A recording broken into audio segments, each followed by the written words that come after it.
So would you like to project or would you like to use the mic? No, I'm going to project. You guys Okay. can all hear me, right? Oh, yeah. I don't Use know, my is this hand. on or not? You have to turn it on. This is on, okay. All right. I always say it's not my voice, it's your ears. Okay. Well, I'll do it close. I've already done the opening, so I'm going to move right to the question of Prop 30. And the question is, should the tax rate on personal income above $2 million be increased by 1.75% and the revenue dedicated to zero-emission vehicle subsidies, zero-emission vehicle infrastructure, such as electric vehicle charging stations, and wildfire suppression and prevention programs? So we're going to begin with an opening statement of 3 minutes from each one of our speakers. And we'll begin with Sandra Lowe Thank in you. support of Prop 30. Thank you so much. So I'm Sandra Lowe. I'm working on Prop 30. I'm also a city councilwoman in the city of Sonoma. And so I appreciate going second because I'm looking at that weather and I'm going, oh dear. So I think the question that was raised, it really is the summary of the initiative. The initiative it couldn't be more straightforward. It's a progressive tax over $2 million to fund programs that will clean the air in California. This is a clean air initiative. It was put together by the California environmental voters and IBEW. It is supported by the state building and construction trades because it's our first shot at green jobs in California, because the electric vehicle charging stations will be put in place by union members who are working members for IBEW. It divides in 3 parts, as it was said in the introduction. Incentives for people to purchase electric vehicles. As you know, there's a mandate from the state to get rid of gas-powered vehicles by 2030. So this is an incentive for people to purchase them, and it's focused on disadvantaged communities, low income, and multifamily dwellings. As you know, people who have a single-family dwelling and have a plug, they can drive their car in, plug their vehicle in, they're probably doing okay, but there's a lot of people living in apartments and in areas where there are no charging stations. So this would put that in place. It's a progressive tax and it's ongoing. So unlike the programs that are currently in place, we have sustainable funding for 20 years. So this doesn't rely on the budget having a windfall one year and what would happen the next year. Maybe we wouldn't have it. So this is ongoing 20-year funding that would get us to clean air, clean jobs, and something for everyone in California to transition to zero-emission vehicles. Thank you. And David Wolf, speaking in opposition to Prop 30. Thanks, Paula. And just hi to everyone. This is like homecoming for me. I've known Paula for years and years, and Sandra and I actually worked together on a ballot measure 2 years ago. So now we're in the strange position of going head-to-head for a debate, but I'm looking forward to this. It's going to be fun.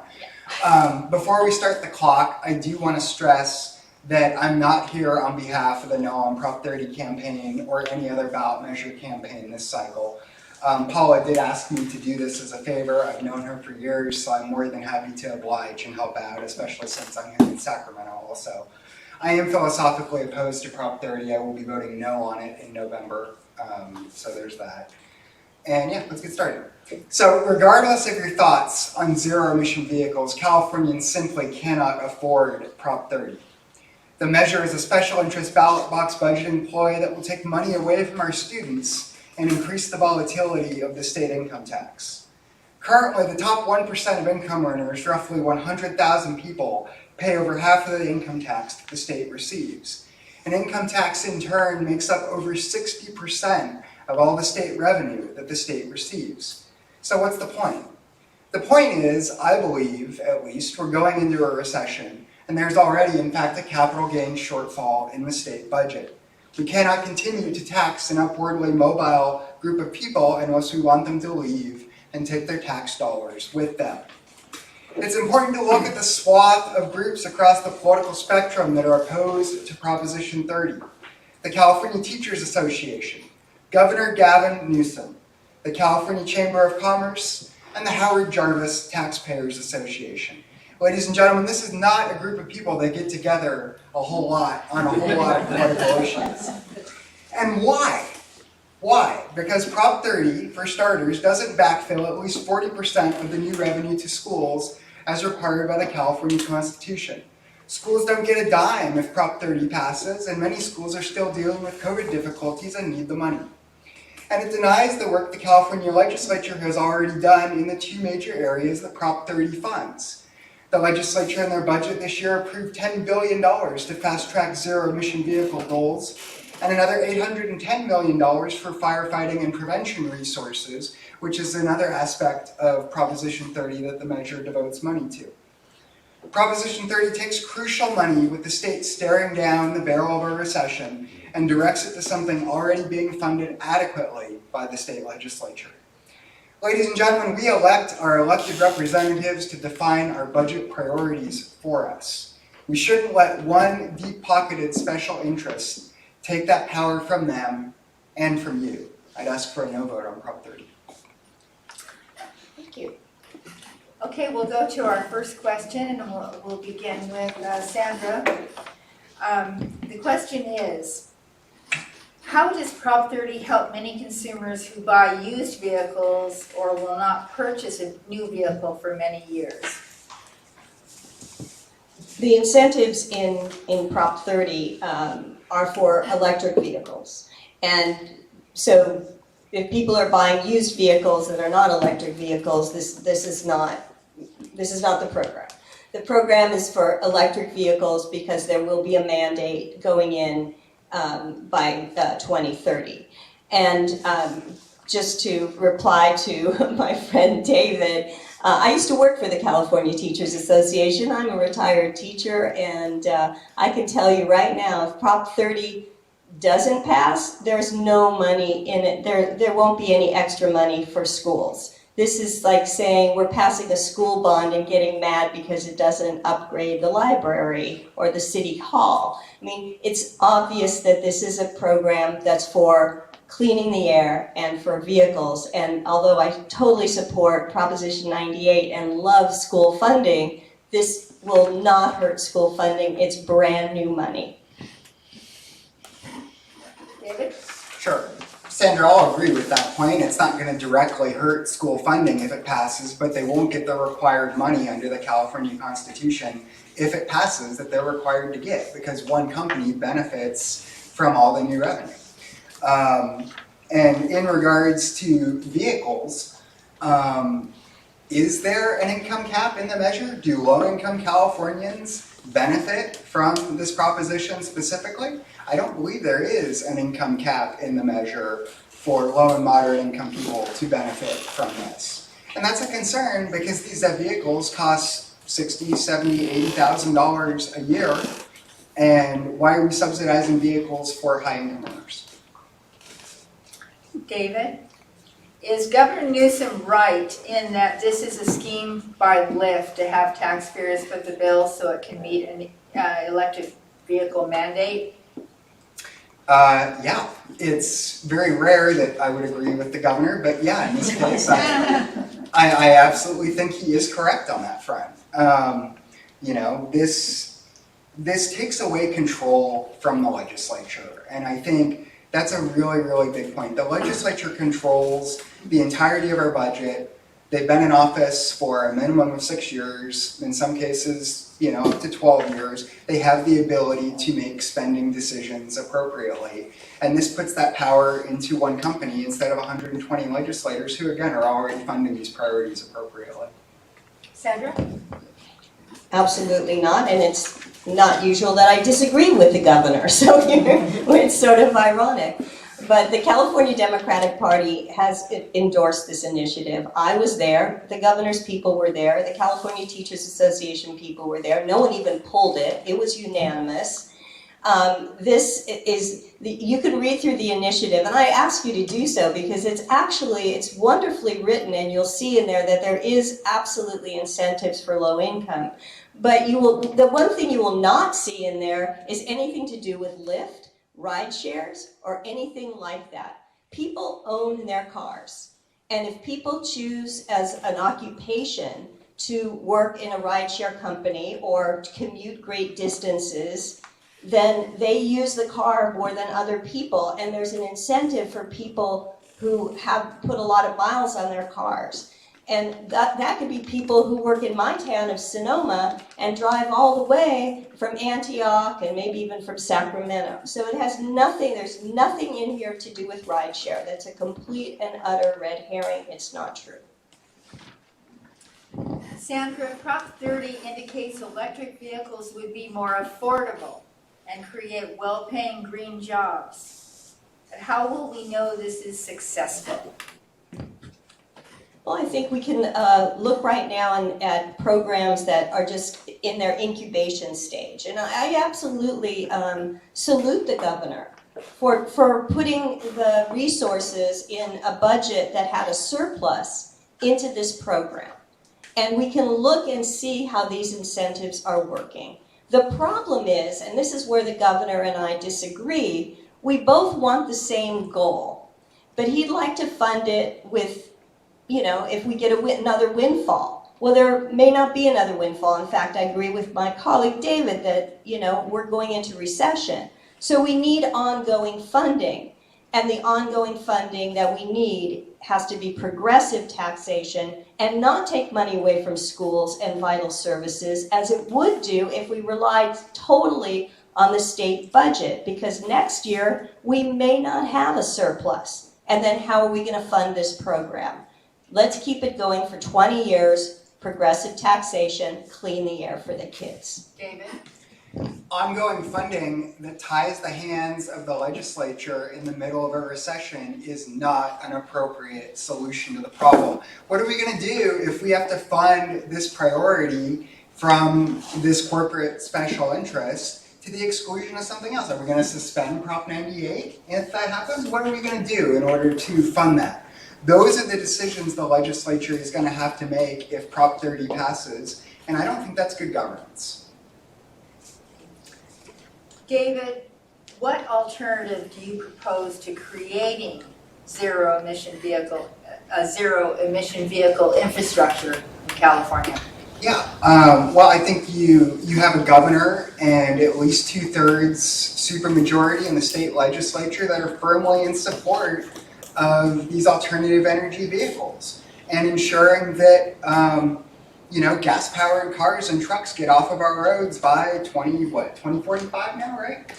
That is the priority of this legislature, and they are committed to funding that appropriately. Yes, there was a surplus this year, so there is money there. Will money be there in future years? Maybe, maybe not, but it's up to the legislature to make that determination with the funding that's available. Sandra, you want to keep going? I don't want you to drive home mad. We can just talk about this all night. It'd be fun. I think boats are non-gas-powered vehicles. And I think I need an arc at this point. I'm sorry.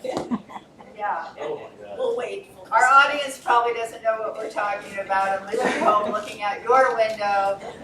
We're seeing a lot of water. Go ahead. Do you want to repeat the question, please? Yes. Thank you.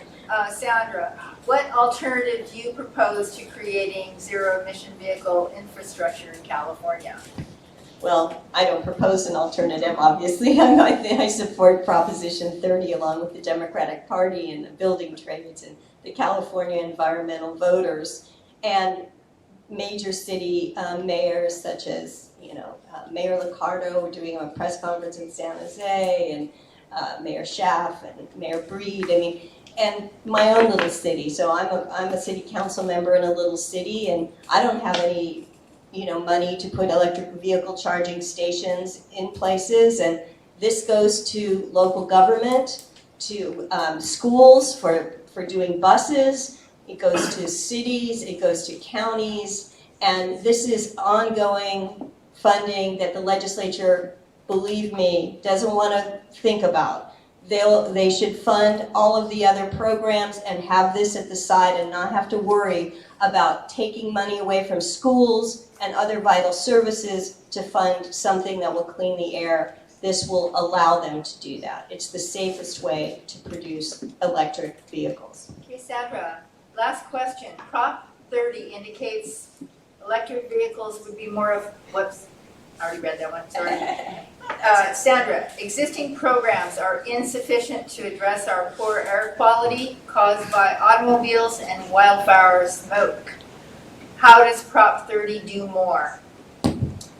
Well, we haven't really talked about CAL FIRE, but 20% of this goes into CAL FIRE. And as I mentioned, I live in Sonoma County, but not too far up the road, you have the mosquito fire.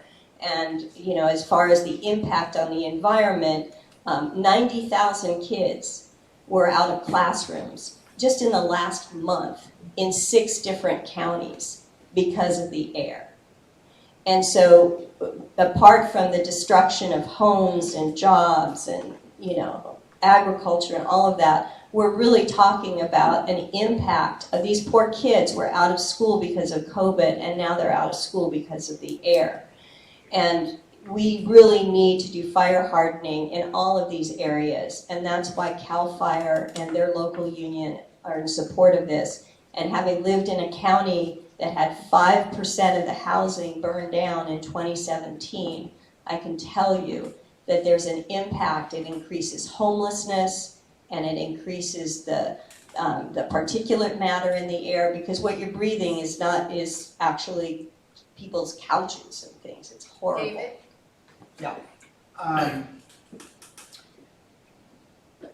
Regarding the wildfire stuff, listen, we only need to look at the mosquito fire, you know, up in Placer County even to recognize that this is an issue. But this has also been a pattern among ballot initiatives over the years. There was another ballot measure just a few years ago that did the same thing and added in, you know, additional fire revenue to a completely unrelated ballot measure topic. And now we're seeing it happen again. And I'm not going to argue necessarily for or against that, but this is a trend where, you know, coalitions are grabbing onto the right hot button issue at the time and trying to move it through for their own benefit. And again, listen, there is new wildfire money, $810 million of new money in this budget for firefighting and prevention resources. Very important funding. You know, the money's there, and yeah, so. And it's time for your 1-minute closing statement, David. Excellent, okay. In opposition to Prop 30. Yeah. I'll just summarize the main points. Listen, we have a $200 billion general fund budget, biggest general fund budget in the history of the state. There's plenty of money to fund wildfire suppression activities, alternative fuel vehicles, anything else you want to fund with that money. It's there. And yeah, there may be a recession coming on, but that's all the more reason why you don't want to tie the hands of the legislature. You don't want to drive high-income earners out of the state of California. When the top 1% of income earners, again, roughly 100,000 people, make up half of the income tax revenue that the state receives. Prop 30, if passed, will not provide new revenue for schools, which is required by the Constitution. And just a reminder in my closing seconds of who is opposed. Again, wide swath of people from across the spectrum, the California Teachers Association, Governor Newsom, Chamber of Commerce, and the Howard Jarvis Taxpayers Association. It is truly a coalition you'll never see again. I'd ask for a no. Sandra? Thank you. Well, you really have 2 choices here. You can take the current plan, which I think the governor wants you to do, and that is accept that, you know, there's a surplus and that'll go for 5 years and it'll do basically the same things that Prop 30 is doing. Or you'll take our plan, which says we need to do something more critical. This is a crisis. And if you believe that the environment is a crisis, and you believe that we can't roll the dice, pardon me, 26 and 27, we can't roll the dice on hoping that there'll be enough money or the will to do this in the legislature, that you really believe that we have to dedicate funding for this, that you believe that we need green new jobs, and that the California environmental voters and the California Democratic Party are on the right track, then you'll vote yes on Prop 30. And you'll send a message that this is a crisis and we have to take care of it and it's a priority. And if we don't do that, we don't know what's going to happen next. And the world is changing and we have to do something about the air. Thank you. Well, thank you both. Thank you.